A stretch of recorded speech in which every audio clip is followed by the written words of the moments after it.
the beginner guide to diagnostic trouble code reading with the Mucar 892BT. We have the unit, we have the dongle, we have identified where the OBD2 port is.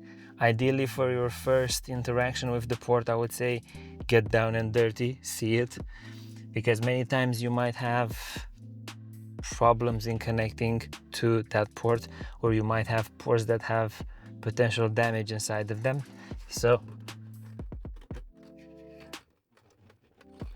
consider that as an advice. We connect to the vehicle, we select or we engage the ignition. Some tools might allow you the opportunity of doing an automatic VIN search.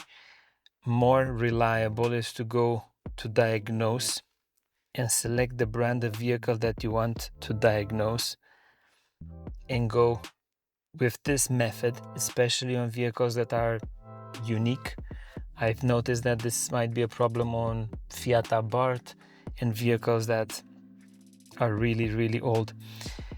Manually select if you're having problems, automatically search if your vehicle is a bit newer.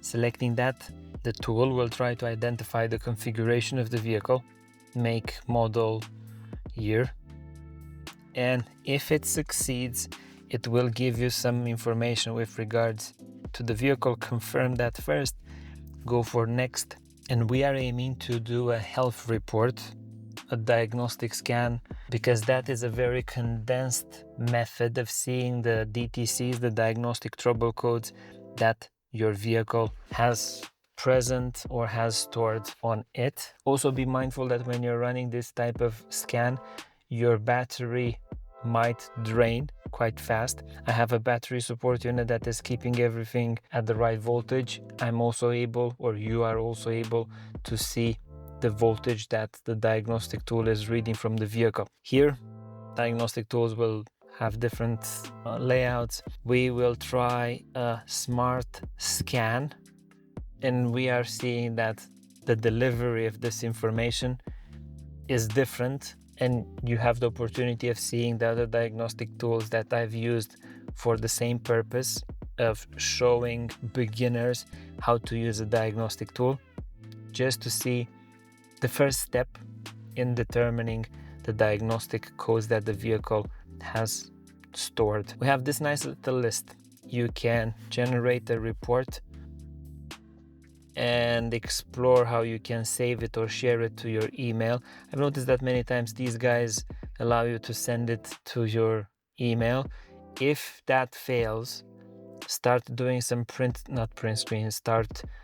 taking some pictures, because these codes, for example, 28D600, 25F500, are the ones that will be later used in the diagnosis process. At this point in time, after you have done a recording of your diagnostic codes present, the normal step, or a very common method of resolving the issues, will be clear the codes, run the vehicle, start the vehicle, go for a short test drive and rescan, and based on the codes that come back, focus your diagnostic efforts on the ones that are coming back, and later see if you have persistent diagnostic codes that you want to address.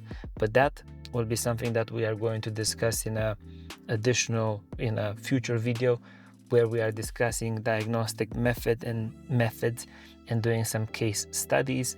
Similar to the K10, we're able to see special functions, commonly used functions, anti-theft, coding and programming.